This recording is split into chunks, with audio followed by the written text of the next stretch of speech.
Welcome to The Stream, an unscripted, unedited, free-flowing conversation featuring guests who reject the status quo with a bias for action in the world of water and beyond.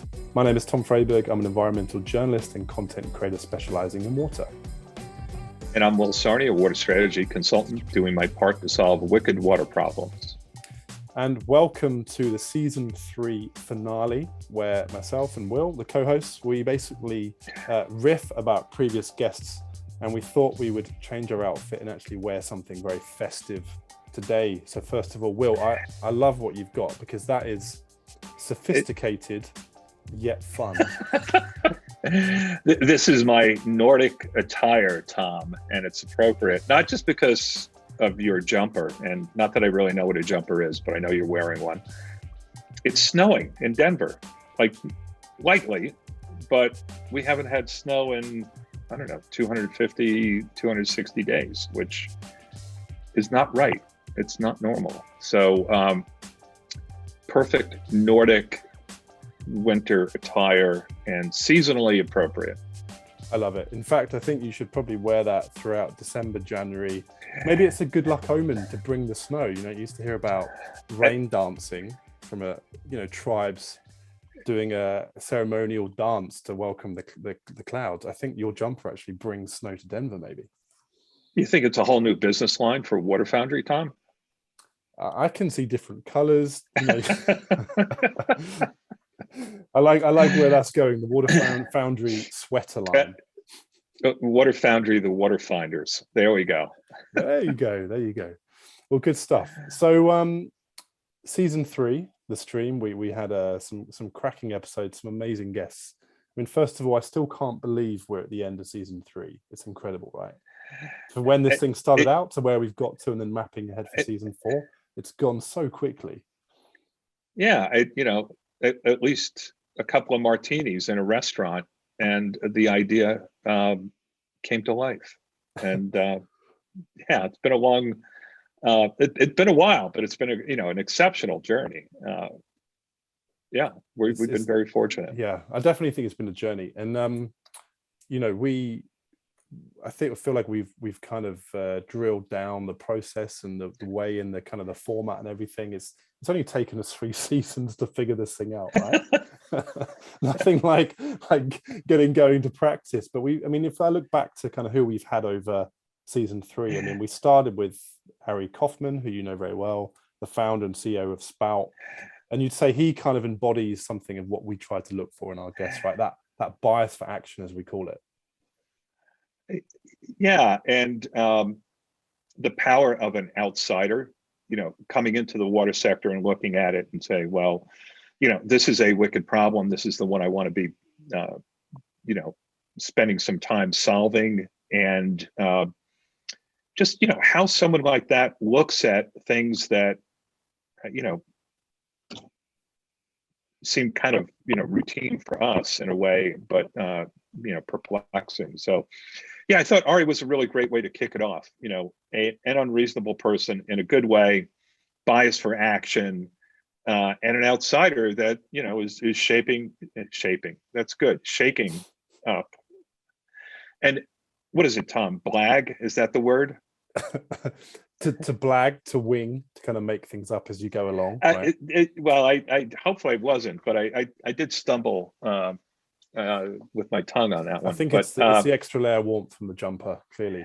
I'm sweating in this thing. But I think with Ari, what I liked is how he found his route to water. He came through the Tom Higley's behind X Genesis, and then the 10-10-10 program. Yeah, 10 entrepreneurs, 10 days, 10 problems, to kind of he almost opened his eyes to the kind of the state of water infrastructure in the US, and within that, the kind of state of lead service lines and Flint and everything, and how taking that entrepreneurial business acumen experience and then channeling it to actually create a solution, getting it funded, and then rolling it out. I thought that was a really interesting route.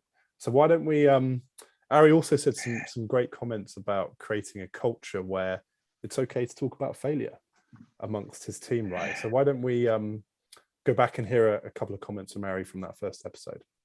So when I said to you that I wanted to do something meaningful, it doesn't mean that I give up my business cycle, my business sense, right? Like, so when I was in the program at 10-10-10, one of the things that they joked about with me is I'm a capitalist, right? So it's like, there's a difference between build it and they will come, and see where they are and build something they will buy. And I think that one of the fundamental differences between somebody like me and a product person or a solver is that I have the perspective, and this is something that I've just always been really good at, is I see a situation and I know where it's going. Or I see a situation and I see what's not servicing it. Mm-hmm. Or I see how people spend money today and realize that they would equally move that money and spend it this way also. And if you shift, and I can look at an existing product and see how if you would just went like this with it, you've got a blue ocean opportunity, mm-hmm. right? And that's like my core skill set. And so it wasn't a matter of looking at Flint and the lead problem and going, I need to solve that.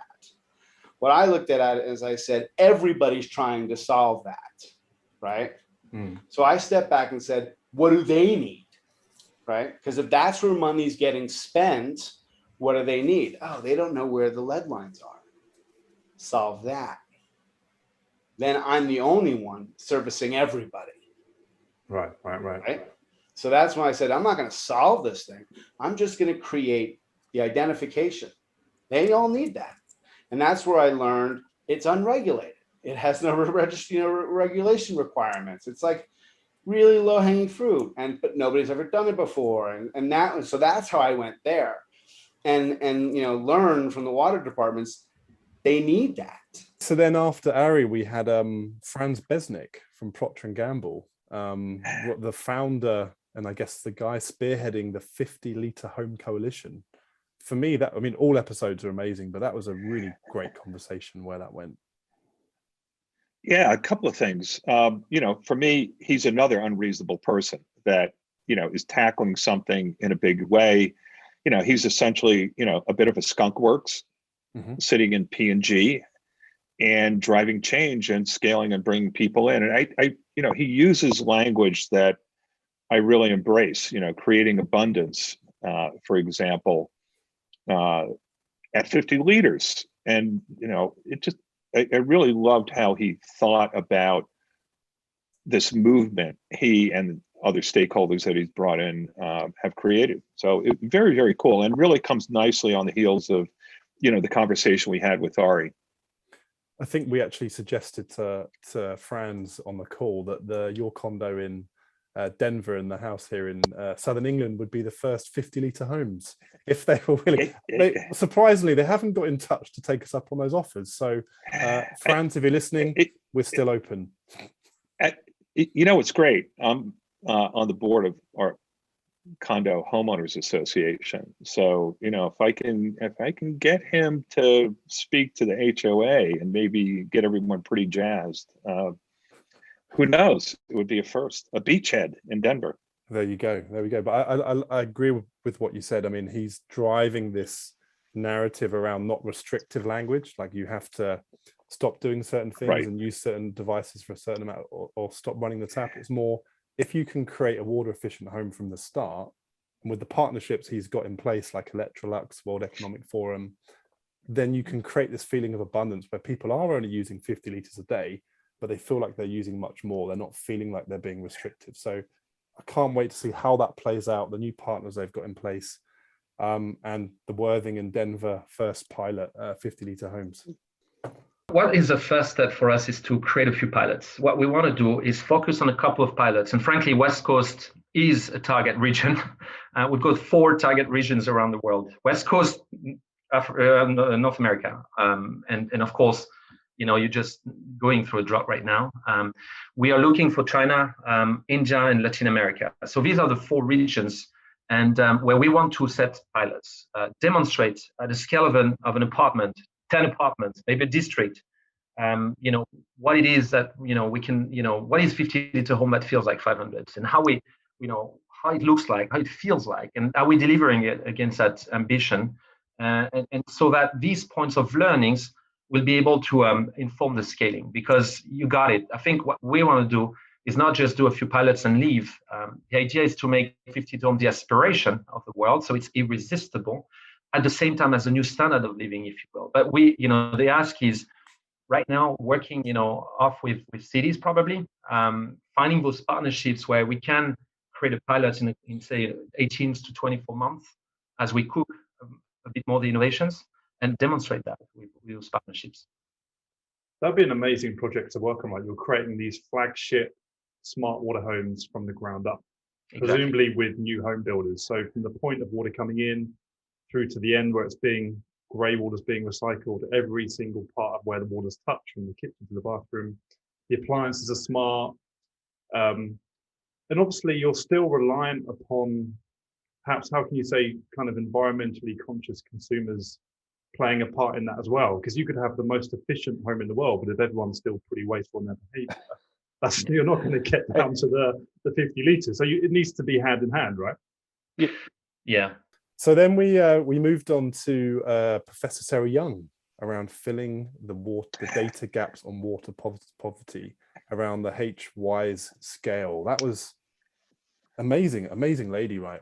And the partnership she's going after, and actually that part of the puzzle is missing. Yeah, just, again, she's an anthropologist, someone new to the world of water that looked at the challenge around, well, how do you define water security? And she created a very simple survey to, what a novel thought, go ask people about water security and what that means and what it doesn't mean. And, it ties into, really some of the things we've been talking about around, ensuring that people have access to safe drinking water in their home and what that looks like. And really amazing results. I think some of our recent work indicated that there's over 60 million people in the US that, don't drink their tap water. Which is a crazy statistic, right? And I love the fact how it's actually boots on the ground surveys and information and responses from people about the water security to actually fill in those data gaps that are often not reported and they're kind of overlooked. And I think that side of the research and where it's headed with the partnerships she's got in place will be really important moving forward. Yeah, can you imagine asking people what they think? I mean, oh my goodness. What a great idea. I was going to make a joke then about US and UK politics and democracy, but I'm not going to go there. So yeah, let's not ruin the jumper vibe going on. Right? The holiday vibe, right? Okay. You're going to the people and asking them and getting their input on what doesn't work as a way to get to the root causes to fix water. Yeah. Is that a fair way to put it? It is a fair way to put it. Thank you. I mean, that makes me sound kind of smart. I appreciate that.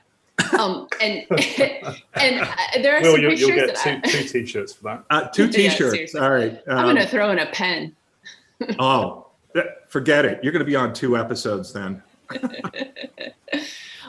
There are some pictures, and I'll share them with you so you can, post them with your story. But there are pictures, and there's this one in particular of a woman who had a picture taken of herself standing beneath this beautiful new sim tank. The sim tank is like, 500 liter, 1,000 liter black tanks that usually are on top of roofs or big storage tanks. And if you would measure her water security based on water availability, like there's a lot of water around, it's right by Lake Victoria, or if you would measure it by her access, her main source of water typically is water piped in from that sim tank. But if you measure her her use of water, the landlord has locked that sim tank, and very, very irregularly, and very often, but not predictably. So she was going through hell trying to get enough water, to bathe her kids and to cook dinner. So she had the porridge powder, but she didn't have the water to cook with. So my point is that it's only, infrastructure can lie and rainfall can tell one story, but it's talking to the people that you see where the wrinkles are. From one amazing lady to another, we had Dr. Angela McCosta, episode 4, head of innovation, Northumbrian Water Group. I mean, that again was another fantastic conversation, and her perspective of what she brought from the private to the public sector, from same company as Franz, Procter & Gamble, into the public water utility. Some great work going on there. I agree. And, as we're sort of running down, it's like there really is a very strong thread of outsiders, fresh perspectives on what plagues the water sector, and some new ideas in terms of how to drive innovation, and how to create new coalitions, new technologies, new ways of thinking about issues like water security. So, what Angela has done is nothing short of mind-blowing in terms of creating excitement around innovation in the utility sector. Again, who would have thought? I love it. And she referred to the how to create a movement. Do you remember, with the Derek Sivers famous TED talk around, it takes a single person to get up as the change maker, and others will follow. So why don't we go back and hear a highlight from Angela's episode on how to create a movement? I've heard you call it a movement, but also a dance, right? Is it the Derek Sivers video? Yeah, absolutely. Talk us through people who might not have seen the example of the dance movement, if you like. So when I saw the Derek Sivers TED talk on how to create a movement, it's definitely worth watching if you haven't seen it before. It's basically a guy in a field almost akin to a festival, just dancing, crazy dancing, and then he talks through the creation of a movement from that individual person, and next you have a couple of people who back him up, and that kind of gives the crowd validation that he's not just a crazy nut, that it's actually okay and fun to be part of. Right. And then slowly but surely the whole field is up moving by the end of this video. And I very much see this as my mission at Northumbrian Water, is to have the entirety of Northumbrian Water up dancing by the end of my time. We've got about 71 innovation ambassadors who are actively part of the innovation culture now. And as I said, I've got a few more to pick off, but we're gaining a nice little head of steam, and I'm pretty sure by in years to come we will have succeeded and have everybody up dancing. After the Angela episode, we kind of took a bit of a narrative looking at multinationals and corporates. We've had some amazing companies on the stream in the past: AB InBev, PepsiCo, and we actually had the Golden Arches, McDonald's. We had Ian Olson, right, head of sustainability. You don't often see Ian kind of in a lot of interviews, so it was really great to bring in his perspective and hear his viewpoint on the longer term strategy of McDonald's as well. Yeah. Ian's really an interesting guy in his own right. And he's been a professional in the world of sustainability, sort of really since the dawn of sustainability in the corporate world, starting his career at Ford and then Darden and now McDonald's, and taking that experience and thinking about, okay, well, what is sustainability to McDonald's? What does it mean with respect to water? And really having that savvy, that wisdom that you get from working in a number of different industry sectors and bringing that to the table. So, and the interesting part with Ian and McDonald's is, what is the power of a brand to engage, the workforce and consumers on sustainability issues, and, how to mobilize them. I totally agree. It's interesting to hear about Ian's background, especially in kind of logistics and large scale manufacturing, and actually applying that through a sustainability lens to a company that has to be a master of logistics. You think about how many meals and their supply chain McDonald's operates in. I think we looked at the number 69 million people a day. 69 million people a day is what. So if you can get 10% of them to even think about water, and it's such a phenomenally powerful position. I think sometimes a lot of people it's very quick to criticize the kind of big corporations. Actually, in terms of the power to influence opinion and the wider public consciousness on these topics of water, I mean, there's huge potential there, isn't there? Yeah, if we're really going to solve water, we need to engage the layperson. on understanding the value of water and, what they can do as individuals and, their communities, and, really being part of the solution. I think I had a fear of failure growing up, right, a bit. And I think I've learned to get better at it and learned that I'd rather fail and then learn from it. And I think we try to, on our team, we really have to invoke that a lot, because a lot of the innovation is, a lot of what we do is failure, especially as sustainability people inside companies. As I've kind of tried to equate, especially to my American colleagues, a Hall of Fame baseball hitter is going to hit 300 or even a little below that, which is 30% of the time they're successful, right? It's about the same for sustainability inside companies. You're going to throw stuff up there you're going to get knocked around and you're going to fail. And so I think I've just learned that. I don't know that I would say I came into it thinking that way. But I think I've learned it over time that, 70% of the time you're going to fail at some of the proposals you have, but you're going to be able to take those, learn from them, move them forward, take the best parts, right?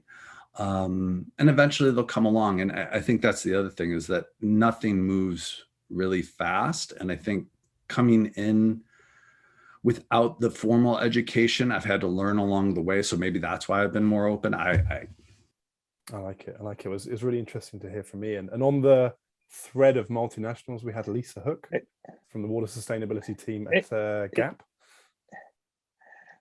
Yeah, Lisa's terrific. Passionate, dedicated sustainability professional. And, again, it's the power of the brand and the power of the Gap brands to engage with customers on sustainability topics, communities, women in water, resiliency, incredibly powerful. And very committed to really being part of the solution with respect to supply chain issues and also manufacturing and consumer use of the product and so on. So really, again, I followed really nicely on the heels of the conversation with Ian around the power of the brand and what they can do.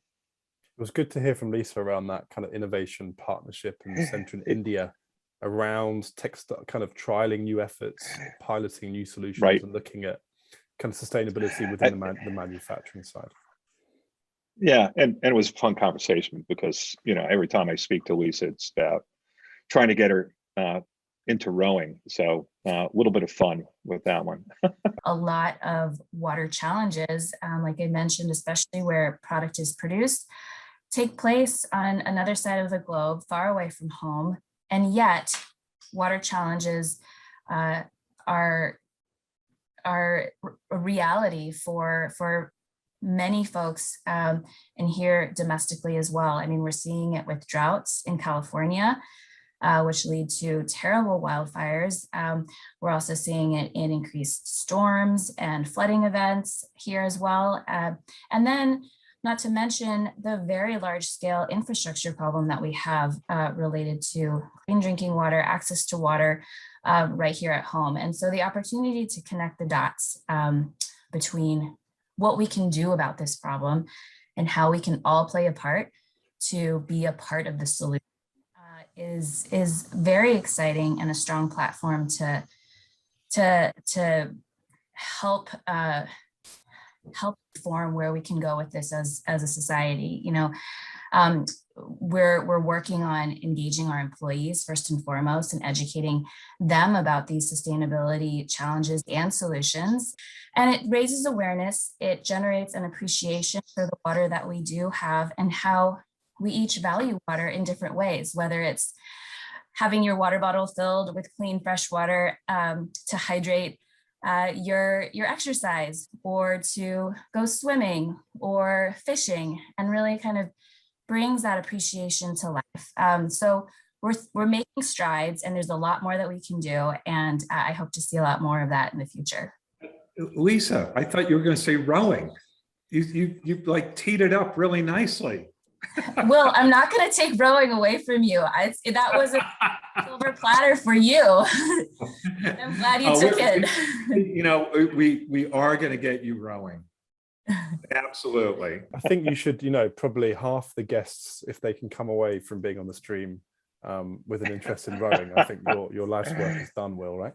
So then we moved on to episode 10, and we actually, it's one of my favorite titles of the stream we've done. It's called Space, STEM Education and Water with John Etkin and Ricky Arnold. And we had John Etkin, amazing guy, you know, president of the WET Foundation, and also Ricky Arnold, a NASA astronaut, a guy who's been up on the International Space Station. Phenomenal conversation we had with those guys, linking between using sci-fi and space to inspire people, but at the same time around making sure the water education part isn't missing. So Tom, don't you think we've taken the stream to new heights by having Ricky on? You could say it's going interstellar.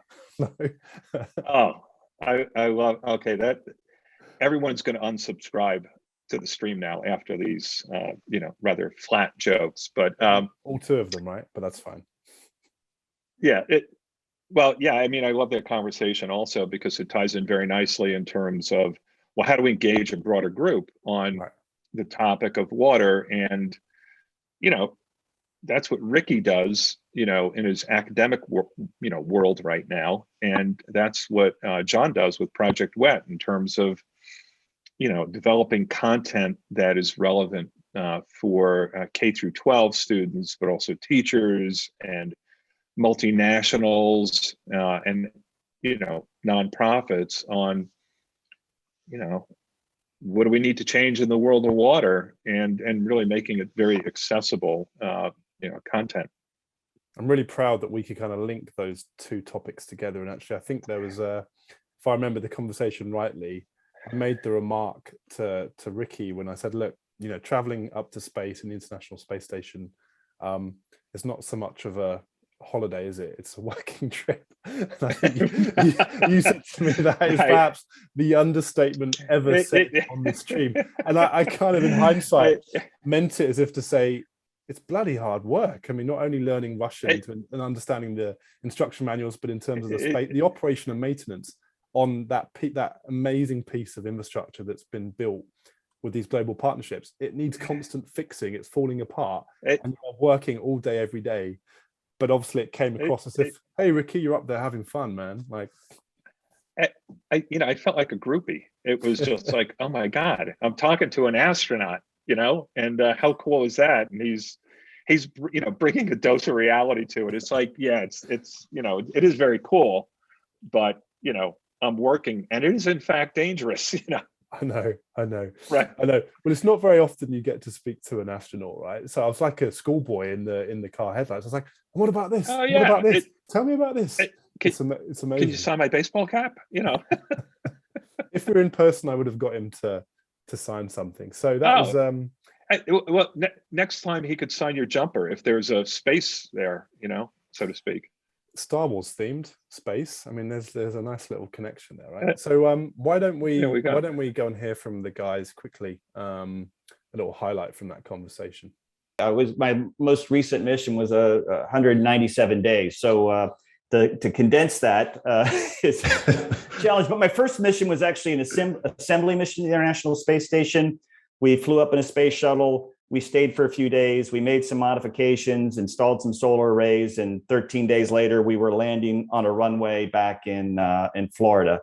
My second trip was on a Russian Soyuz capsule, where I was actually going to live and work and conduct the rigorous science program that happens on the International Space Station. And I was up there for essentially a baseball season, launched during spring training, came home just in time to watch the postseason. Amazing. So many questions.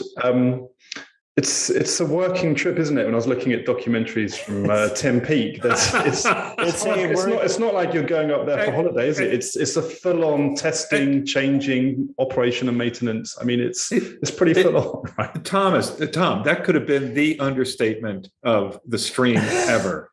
It's a working trip. Yes, pretty much. I saw. It's like people say, "Oh, it's life changing. You get to do your spacewalks." No, it's like ridiculously hard graft, and then you've got the muscle entropy that you have to keep working to stop happening. All that stuff as well, right? Yeah, they're long days. It's exciting work, but they're 12-hour days, and you never leave your office. There's parts of it that are just absolutely magical, and parts where you could be just stop whatever you were doing, fold your arms, float a little bit, and drift off and fall to sleep rather quickly, just because of the amount of energy it requires to constantly be on. From the International Space Station back down to Earth and into a woodland, with a bit of a different conversation, right? We did a walking, talking guide with Dr. Piers Clark from IL Utilities and his very own 12-acre woodland. That was different, wasn't it? So, well, I want to sound very American here, but I've learned so many things. It's like now I know what a jumper is, and now I know what a woodland is. And yeah, it was fascinating to me. I mean, not just walking around with Piers, but what is a woodland, and how do you protect an ecosystem, and it really just kind of building on what Piers has done in the world of water. So it was a really good, fun conversation with someone who's been around for a while, and had an impact.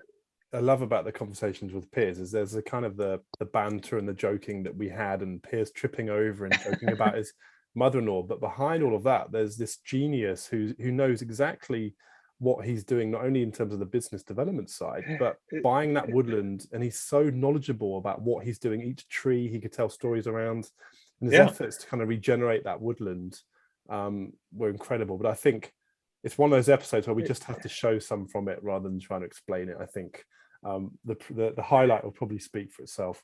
Today, we are delighted to be joined by Dr. Piers Clark, who is the founder and chairman of IL Utilities. And as you can see, he's coming to us live from a woodland.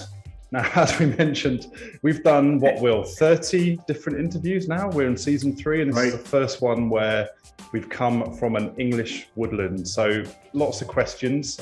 Piers, how are you? Brilliant. Tom, Will, thank you so much for inviting me to speak to you today. And thank you for, you knew that right now my passion is all around woodlands. And when we arranged this call last week and you said, oh, maybe we could do it at the woodland. As you know, I jumped on it and wasn't going to miss that opportunity. So thank you. Thank you for entertaining me. And Piers, I went along with this whole woodlands thing without knowing. What are you both talking about? I don't get the woodlands thing. I lived in the woodlands when I was in Houston, which was a planned community. I don't think that's what we're talking about here. It isn't. And anyone watching this who's got the whole anyone who's got this in mind of the whole Deliverance film from the 1970s, that also is not what this is about. That's good to hear. I if you'll indulge me, I dreamt of having a woodland for years, and I think I've reached that age in life. I'm 52, and to be perfectly blunt, I haven't got the libido to have an affair, and I'm a terrible driver, so I can't buy a fast car. So my midlife crisis is buying a woodland.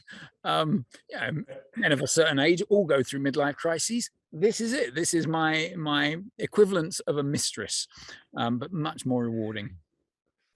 So then after Piers, we sort of did a full circle and came back to the sort of the entrepreneurial route, the CEO and the founder, and we had a peer, Andrea Quarter, the founder of Rebo. So this was really around the hydration revolution. Will, I know you've been advising and involved in this area. So another great conversation, right?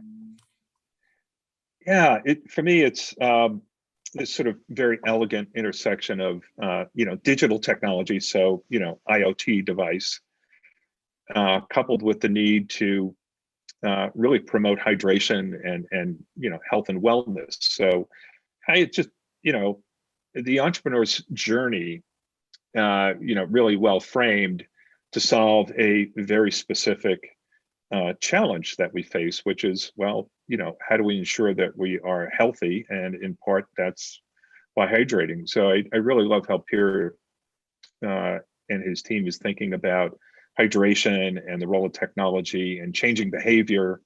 It was very cool.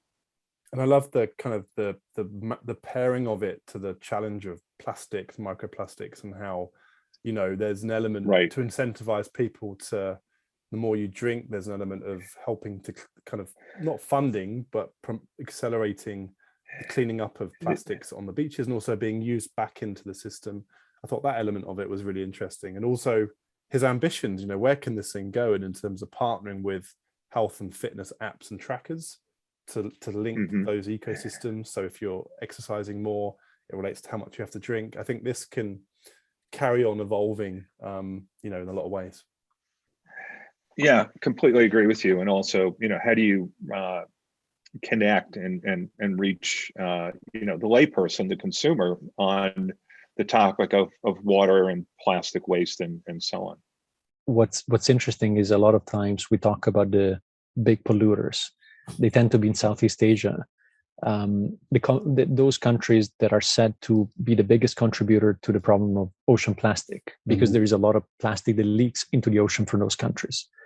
And so that is true to a certain extent, to the point you were making before, Tom, because there is no waste management facilities that are good enough to prevent that plastic from leaking into the environment. But the sad bit of that part is that a lot of that plastic that leaks into the environment is actually exported from countries that would have those waste management facilities. Yeah.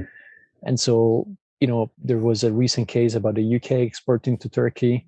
The US has been exporting a lot of that into Southeast Asia following the ban that arrived from China. So, I'm saying this because a lot of times the poorer countries with little waste management get a lot of the blame. But a lot of times the ones to blame are the more developed ones that are just taking advantage of that because they don't know what to do with their waste.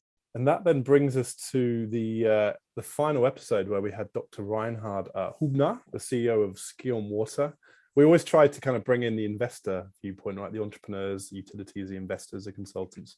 And Reinhard was a fantastic viewpoint. And we tried to frame it beyond the typical narrative of why invest in water and what are you investing in at the moment. We've seen these conversations hundreds of times, and we actually talked about failing and kind of failing forwards and his mistakes that he's learned in the past. And that was a different angle that we'd like to bring in.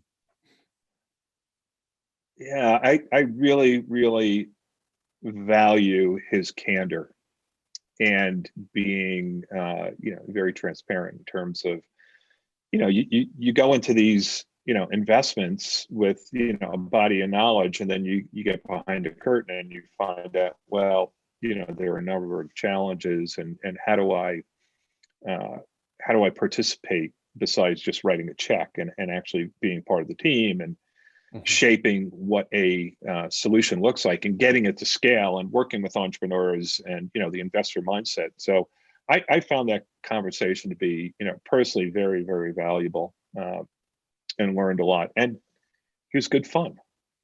He was great fun.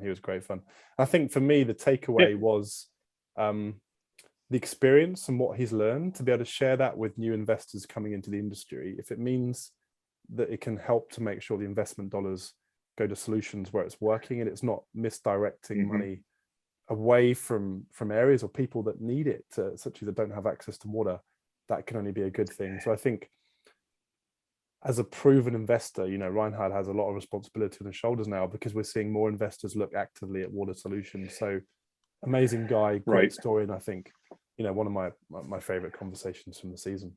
In Germany, we've been fortunate that the environmental policies were started quite early, but nitrate in groundwater is a public policy issue in Germany because the farmers have the better lobby, and we have significant pollution of groundwater waters with nitrate. And the limit in Germany is 50, in the US it's 10. With 50, you can't use that water to prepare baby food. If you live in an area where there's nitrate in the groundwater and you get your tap water, you can't use it for baby food. Is that an acceptable answer? No. So here we go in Germany. Sorry, I'm not. And to go further, the German government pumped more than 200 million euros into the development of technologies to recover phosphorus from wastewater. And then the recovered phosphorus, none of these products have an approval as a fertilizer. So none of them can be used as fertilizer after they were recovered. So the technologies were subsidized heavily, and then you can't use it as a fertilizer because another department is responsible for fertilizer approval. Right. That's a great example policy, of right? kind of lack of policy getting in the way of a truly, there's a circular solution right there, but Exactly. the policy is playing catch up to the solution. Yeah. I'm not going to blame the US and Germany. It's the same. And I love the, story arc or arc of the stories in season 3 in terms of how they all really had some connective tissue around, the unreasonable person, the outsider. It's, the power of brands. How do you connect to people that really don't know anything about water? How do you make the right investments? It was really powerful, I thought. I think we've always said as well, just to kind of wrap up, that it's a journey. You used that word earlier, which I love. But also, it's a two-way conversation, and it's a learning process for all of us. I mean, I think at the end of every season, I look back of who we've spoken to, and their stories, and every time we're taking things away and learning. So it's I really enjoy the process and the adventure of it. Yeah, and there's also another piece of this in that we knew really almost all the people, if not everybody, that were kind enough to be guests. And I feel like, our relationships with them really grew. Like, we got to know them, they got to know us. And we talk about this all the time. It's like, okay, well, what are we going to do after we have this conversation? And there are a number of things that have, developed as a result of the people that we've had conversations with, and also the connections between the guests. It was incredibly rewarding and good fun. It's been great fun. So 2022, hopefully in maybe the spring, summer, excuse me, we can get all the guests back together for some kind of, I don't know, stream party. Christmas jumpers are perhaps not advised. But I think that not community, but like the group and the guests, you mentioned about linking them all together. I'd love to see that happen one day. So maybe that's something we should plan. Let's make it so. I like it. And there's a nice narrative link, right? The idea for the stream was ginned up over cocktails, and after season 4, it will continue being gimmed up over many more cocktails with friends and guests. It sounds good, but it was a vodka martini, not a gin. So okay, we will not specify drink choice for the party, right? Sounds great. All right, well, Tom, always good fun. Always learn a lot. On to season 4. Can't wait. Looking forward to it. And again, thank you to everyone for the guests, everyone who supports and watches the stream. To our collective mother-in-laws, I think our 2 viewers and the biggest fans. Huge. If you're watching, hi. Looking forward to the next one. Yeah, hit the like button and subscribe, right? As they say on YouTube. There we go. All right, Will, always a pleasure. Take care.